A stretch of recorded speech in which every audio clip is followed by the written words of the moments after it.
Hello everyone, আসসালামু আলাইকুম। কেমন আছেন আপনারা সবাই? আলহামদুলিল্লাহ, আমি অনেক ভালো আছি। তো এই তো আবারও আমি পাবদা মাছ রান্না করছি, শুধু পেঁয়াজ দিয়ে ভুনা করছি। মনে করবেন না, হালকা করে একটু ঝোল রাখছি। তো শুধু আমি পাবদা মাছ রান্না করছি, আর কোনো কিছু তরকারি তেমন রান্না করিনি। শরীর ভালো লাগতেছিল না, তাই এই তো লেবুর রস আর দিয়ে খাবো আর কি। আপনাদের কেমন লাগবে জানি না, আমার কিন্তু ভালো লাগে মনে হচ্ছে।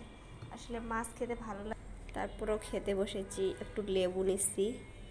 আসলে আমার একটু করে জ্বরের কারণে কিছুই ভালো লাগতেছে না, তাই ভাবতেছি যে লেবু দিয়ে খাবো।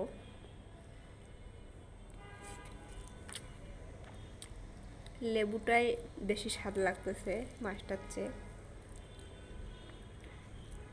শুধু আজকে মাছ আর লেবু দিয়ে ভাত খাইতে বসছি, অন্য কোনো তরকারি রান্না করি নাই, একটু পরে হয়তো বা রান্না করব। শাক নিয়ে আসতে বলছি, মাছ মাংস কিছুই ভালো লাগতেছে না। তো আবার ভিডিওটি কেমন হয়েছে একটু সবাই জানাবেন। সবাই ভালো থাকবেন।